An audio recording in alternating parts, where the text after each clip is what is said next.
In our Bible in the book of 2 Timothy chapter 3 verse number 14 and 15. 2 Timothy chapter 3 verse number 14 and verse number 15. Pwede ba nato dunganan ni ubasa sa amen? Okay, verse number 14, read. But continue thou in the things which thou hast learned and hast been assured of, knowing whom thou hast learned them, and that from a child thou hast known the holy scriptures, which are able to make thee wise unto salvation through faith which is in Christ Jesus. Let us pray. Loving, gracious Heavenly Father, salamat sa opportunity ngayon mong gihatag. Father God, tagaay ako og gahom, give me boldness to preach your word, kay wa gyud ko'y mahimo kung wala ka. Dear Holy Spirit, move in our midst today. Tagaay kami, Ginoo, kaalam, kahibalo sa pagsabot sa imong pulong. Wa gyud ko'y mahimo, Ginoo, kung wala ka. I need your power. In Jesus' name I pray. Amen and amen. Makalingkod. The title of God's message karon nga kahaponon. Makita nato sa verse nga ato ang gibasa. Verse number 14, but continue thou. Abi ninyo ang pagpadayon lisod. We are already 2 years and 3 months sa mahayag. Sa pagsugod nako sa mahayag, the first thing ganing abot sa akong kinabuhi are the people who oppose to start a mission work sa mahayag. Abi ninyo, kung sa inyong kaugalingon tingali kung kamo mo'y naa sa mahayag, maybe lang ha, makaingon mo nga muundang ko. Continuing is so very hard. Lisod ang pagpadayon. Naay panahon nga nag-saturate me, nag-soul winning me sa mahayag. Kana bitawng ingnon ka. Inighatag nimo gospel tracts. Unsa man ni? Basahon na pulong sa Ginoo. Unsa may relihiyon ani? Bible believing Baptist Church. Ay, Baptist. Yes sir, baptist me. Ay, sindikato man na. Kung ikaw sa imong kaugalingon, makadungog ka na, ay di na kumo padayon diri oy.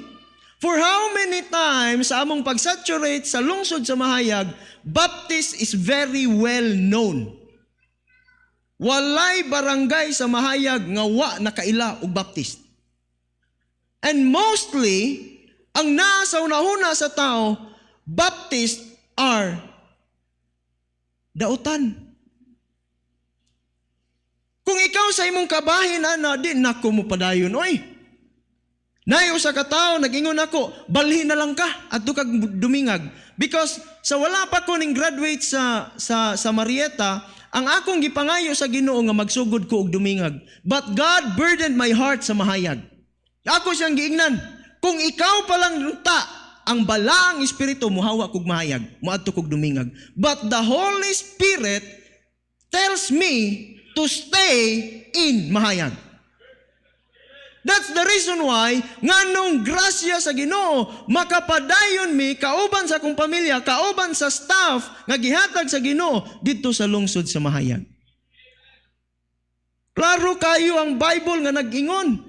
But continue thou. Dili ni ang unbelievers nga gidasig ni Paul, dili unbelievers ang gidasig sa Ginoo, kundi ikaw nga Kristohanon. Ingon ang Bible, but continue thou in the things. Naay mga butang sa atong kinabuhi nga atong ipadayon. Amen? Kana bitaw mo eskwela, ug dili ka mo padayon, di man ka makagraduate. Sa nag-eskwela kog Marietta, sa ako ang kaugalingon dito sa US, lisod. Kay ning biya ako sa Pilipinas, nga si Ellen, akong asawa, 8 months nga buros. Kay og dili ko mularga pod, dili pod nila i-grant ang ako ang pagbiya kay late na pod ko sa tingklase dito. Kung nga Ginoo, kung imo ning kabubuton, ihan ay tanan ang akong mga panginahanglan. Gihanay sa Ginoo. Nanganak akong asawa nga wala siya bana. Kluoy, no? But there are so many things and there are certain things nga kinahanglan nato ipadayon. Kaya kung imong basahon, in chapter 3, from verse number 1 up to verse number 9, si Paul, gitagaan ta niya og warning. Verse 1 pa lang daan, ingon ang Bible, "This know also that in the last days, perilous times shall come." Kung sa imong kaugalingon, this is not the perilous time. For me, this is a perilous time. Inig kabuntag. Kini dili raman unta niing ani kadaghan karon ba? Do na pa untay gusto mo simba, pero ang huna-huna ay pandemic. Di ba? Ana ay gobyerno nga magsigi og tan-aw namo. Basin og dakopon mi. Di na lang kumusimba para dili sila madungagan didto. You know what? Apostasy is already here. What is apostasy? The falling away from the faith. Dunay pagbiya, dunay pag-undang, ug unsay imong gisugdan, dili nang pareha sa mga Roman Catholic nga ug unsay namatan maoy pakamatyan. No, ug unsay imong nakaplagan sa pulong sa Ginoo. Mauni ang imong sundan, mauni imong padayunon. Amen. Why? Maura man gud ni ang atong giya sa atong kinabuhi, wala nay lain. Kana bitawng appliances, ang kining inyong aircon diri paglingkod nako dira pagkantas akong asawa lami kay katulog. Bugnaw gis nga tanan. Kanang aircon. Pwede ba ang manual sa ref ana? Dili no. Pwede ba ang manual sa TV ana nga aircon? Tubag. Pwede dili. Dili. Sa Kristohanon nga kinabuhi, dili pwede ang pilosopiya sa kalibutan. Ang imong gikinahanglan, pulong sa Ginoo. Kay mauni atong manual. Amen. Mauna nga ikaw ug ako kinahanglan ta nga mo continue.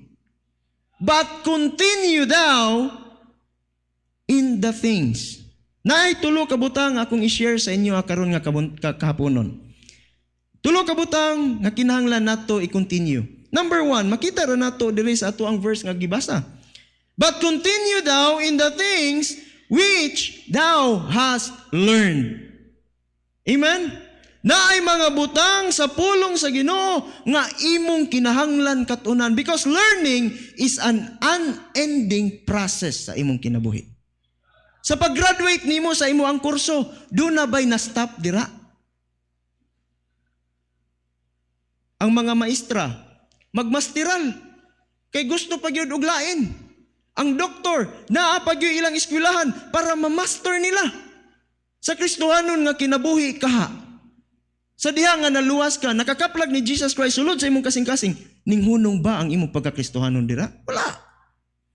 Up to this day, God has continuing blessing diha sa imong kinabuhi. Gipadayon ka og panalangin sa Ginoo. Why? Because there are so many things aning kalibutan na we need to learn.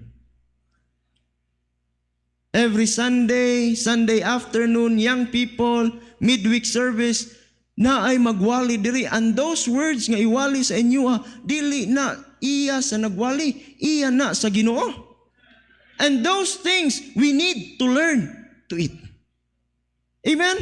Kinahanglan nato katunan. Personally, during this pandemic, unsay imong nakatunan? Ang uban moingon nga nakakaton gyud ko nga di na ko muadtog simbahan kay dakopon.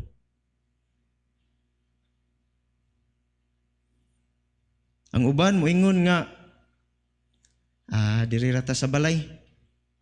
Tan-aw lang ta og kaning live. Walay problema sa live. But your presence in the church so important. Wala gihapon nawala ang verse. Hebrews chapter 10 verse number 25. Muundang ko personally og adto sa simbahan kung walaon sa Ginoo ang Hebrews chapter 10 verse number 25. Personally, what have you learned? Kamoy makatubag ana. Kaya kung akong tagsa-tagsaon ang mga butang nga ato ang kinahanglan i-learn aning Kristohanon nga kinabuhi, dili ko makaabot og usa ka adlaw, kulangon ng usa ka adlaw. So personally, kamoy nasayod, what have you learned? In your family, what have you learned? Mas maayo tong sauna, pastor, nga way pandemic kay makalusot-lusot ko bisan asa, bahala ng pamilya karon. Pandemic, naaragyod sulod sa balay. Mauunta nay ato ang i-grab nga opportunity nga kung naata sulod sa balay, the more nga maband nato ang members sa family. What have we learned in our family, in our community? Unsay atong nakatunan? Ang akong nakatunan, pastor, kay gamay na lang kayong truck mangagi sa highway. Sa una, wala pa'y pandemic, perting daghan na gyud. Sige kog ihap, pastor, murag moabot og mga 2,000 kasakyanan moagi kada adlaw. Padulong og Iligan, padulong og Aurora 2,000 pod. Karon mga na lang po sa mga 400. O na mo nakatunan in your community. Right? Personally, family, community. How about in the church? What have you learned in the church? Pagtanaw nako dire ganina daghanan yung young people pwede hulaman ang ubang young people ninyo dadon ako mahayag ba kay karon unta maoy pagbalik na mo first nga young people's program na mo pagtanaw nako dire pastang daghana gyud kung naay mga ulitaw dire mga dalaga to ako'y mga ulitaw og dalaga dito mag fellowship ta. Amen. Things that we need to learn. Na mga butang nga kinahanglan nato katunan. Last year we suffer everything, pandemic, price hike, poverty, political interest. The question is, what have we learned? Ako nang ibilin nga question sa inyo aha. Adto ta sa ikaduha. Kay hapit ng oras. Number 2, dili lang kay the things nga atong ipadayon are the things nga kinahanglan to learn, but also the things that assures us. Kana bang makahatag nato og kasiguraduhan? Di ba sa negosyo, Pastor Ray? Dili pwede nga mo invest ka sa negosyo nga walay kasiguraduhan. Sakto ba na, Pastor?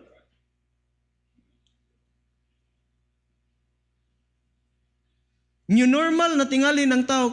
Nganong new normal, pastor? Bot pa sa bot abnormal.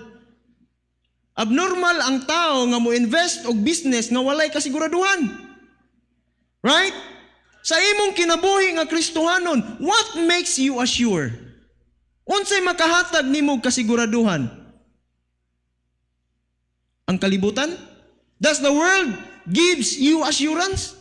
Dili. The Word of God can give you assurance.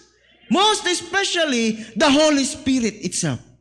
Muna'y giingon sa Bible, nga ang balang Espiritu, muna'y magsilyo sa atong kasing-kasing. Nga ikaw, human sa imong kamatayon, langit imong padulngan. Amen. Wa na may laing makaluwas sa tao. Pagtuo raman diha ni Kristo. Pastor, ug ako ding dungagan og buhat. Bahala ka basta kay ang naa sa Bible pagtuo ra gikinahanglan sa Ginoo. Amen. The Holy Spirit assures you. He gives us assurance not just in salvation, but assurance in our everyday living as Christians. Matag adlaw, abi ninyo ang Kristohanon nga kinabuhi dili Domingo ra. Sabot? Dili kay Domingo og midweek ra ang Kristohanon nga kinabuhi. Ang Domingo mao ni siya'y atong pagpaayo.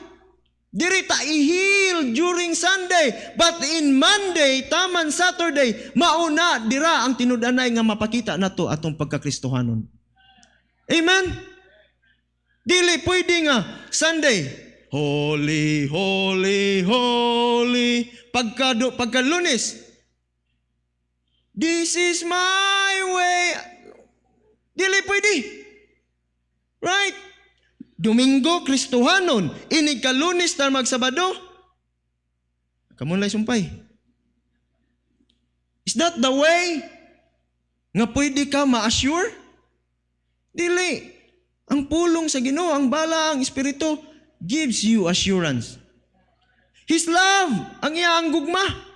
Ingon ang Romans chapter 8, verse number 28. Walay makaseparate na to sa gugma sa Ginoo. Amen? Bisan ang yawa, dili makapahimulag nimo. Ang iyaang faithfulness, wow, nindot is nga tanan. Great is thy faithfulness. They are new every morning. Faithful ba ang Ginoo sa imo ang kinabuhi? Abi ninyo, every day sa atong kinabuhi as Christians, pasalamat ka nga naay kalinaw. Amen? Gipang tudlo ni Pastor Ray, kaganina pastor, mauna siya ang businessman. Mauna sila diri pastor, mga members. Abi ninyo, bisan pa og unsa kadaghan sa kwarta sa usa ka businessman, kung wala siya peace sa iyang huna-huna. Di gyud.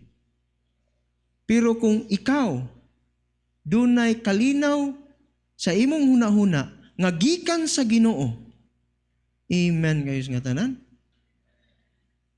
And the peace that passeth all understanding shall keep your heart. Kining atong kasing-kasing, kinahanglan nato ni i-guard. Si Sir Jolly kaganina, ang iya ang topic about sa kasing-kasing, kay ning tan-aw man ko sa live kaganina buntag sa Sunday School, alas 6. Si Sir Jolly, di ba Sir Jolly? Ato Sir Jolly. Oh, ikaw nag-Sunday School rin ganina. Ang kasing-kasing na to, ato ning i-guard. Amen?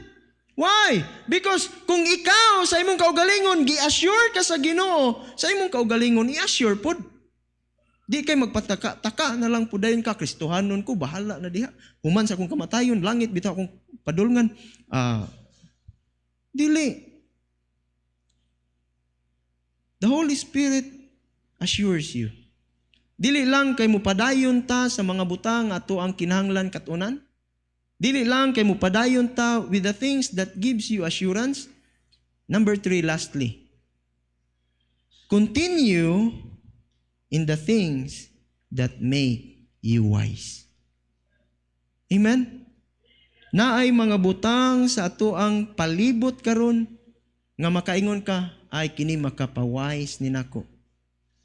Lahi po nang kanabitawng sa kanang kanto-kanto, kalye nga mga inistoryan, grabe ka na siya wais, ginas nga tanan, dili na siya mao nga wais. Ingon ang verse number 15. And that from a child, thou hast known the Holy Scripture. Salamat sa Ginoo nga ang pulong sa Ginoo. Gipanganak ko nga akong ginikanan, Christians or pastor na. Nagtubo ko sa simbahan. Usa ka butang during nagtubo ko nga ako ang gipromise sa akong kaugalingon. Dili ko magpastor. Di ko magpastor. Kay nakita nako unsa kalisod sa ministry. Angkas ko sa akong papa sa una, nagmisyon pa siya sa paghuman sa Mialin.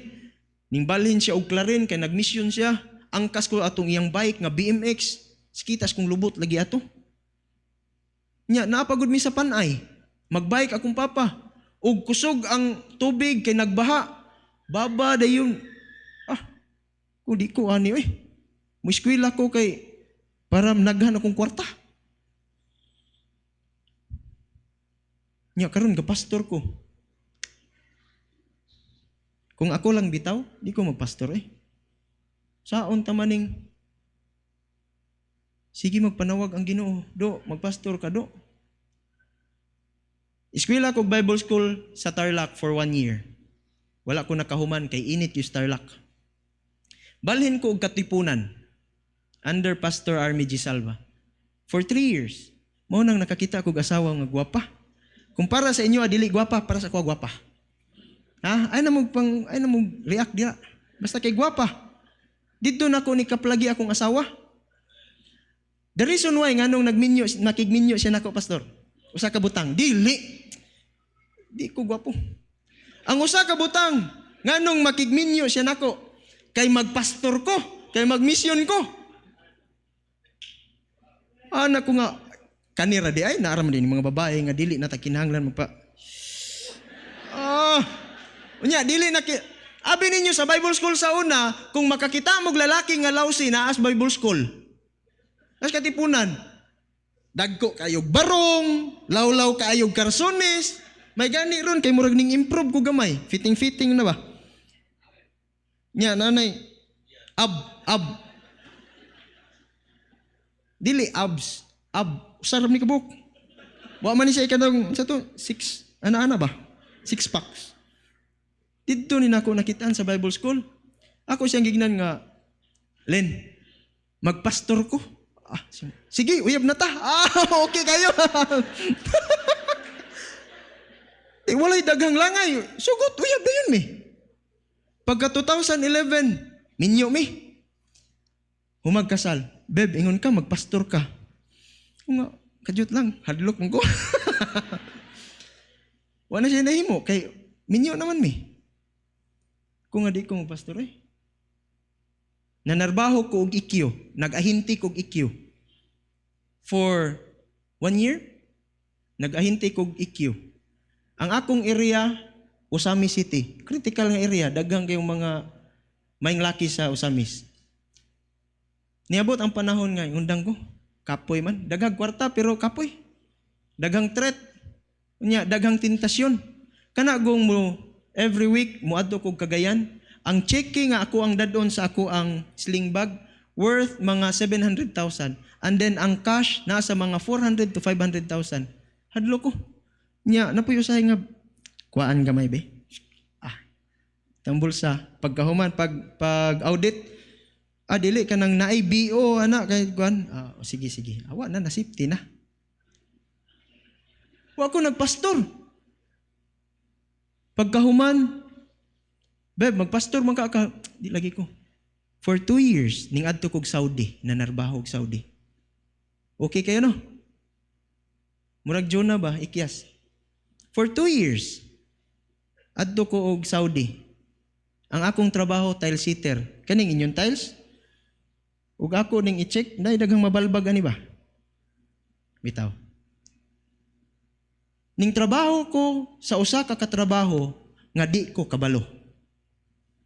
Pag-interview nako diha sa Cagayan, 30 minutes, unom ka tiles, gibutang sa wall, wa gyud ning tapot. Gipapasar man ko, adto ko og Saudi. Pag abot og Saudi, giignan ko sa foreman sa tile sitter. Malum tiles? Malum-malum mong naon, papak mo yung tiles mong naon ron. Giignan ko sa Pilipino, kabalo ba daw kuno ka mag-tiles? Kung nga, tudlo ko kay di ko kabalo. Yes, that's true. Wa ko kabalo. Muna nga ikaw Kristohanon, kung muikyas ka sa tawag sa Ginoo, pag-andam na lang sa imo ang kaugalingon, kay lami kaayo. Laming ihilak. For 2 years, wa mi nagkuyog sa akong asawa. Nanarbaho ko atong perting, inita kayo. Nga kung mainitan ka, murag malitson ang imong likod. Ako nang gipromise akong kaugalingon, di ko magpastor. Pero nganong hangtod karong taknaa, nagpastor pa man gihapon ko. Why? For 2 years, nganong nakapadayon mi sa mahayag, bisan pag ignon ang baptist nga sindikato. Because of this. And tungod ato. Walay lain nga makahimo nimo nga wise. Kini ayog biya ani. This is the basic nga gikinahanglan sa Kristohanon. Kung ikaw nagka-problema, kung ikaw na-discourage, kung gusto na ka mo backslide, ayaw nigbiyae, di ba? Di ka maka-backslide. Amen? Those are the things that can make you continue. Continue on the things that thou hast learned. Continue on the things that thou hast assured. And continue on the things that can make thee wise. Dili lang kay ang pulong sa Ginoo makahatag nimo maginalamon ka. Not just His Word, but also His work. Kini nga simbahan can help you to become wise. And also the will of God. Muna'y makahatag nimo, makahatag assurance nga ikaw mahimong wise. Abi ninyo sa Kristohanon kinabuhi. There are so many people, many Christians moingon, lisod ang Kristohanon nga kinabuhi. Sultihan ko ikaw. Ikaw ray gabuhat ana, gabut-buot nga lisod ang Kristohanon nga kinabuhi. Why? Gusto sa Kristohanon, gusto sa usa ka tawo, kini maoy gusto o kini maoy masunod perminti. Ako. Dili gusto ang tawo nga mosunod ani. Grasya ra sa Ginoo nga ikaw ug ako makasunod ani. And what hinders you karon nga kahaponon to continue? Tungod lang sa problema, tungod sa pandemic, dili ka mo continue? Padayon ta, amen? Continue on the things that thou hast learned. Continue on the things that makes you assured. And continue on the things that can make you wise. Amen? Kinsay gusto mo backslide? Taas ang kamot. Kay i-pray ta mo daan. I've been there. But salamat sa Ginoo, gitagaan kog courage niya to stand and to do sa iya ang kabubuton. May the message of God bless you this afternoon. And thank you, Pastor Ray, for the opportunity. And God bless you.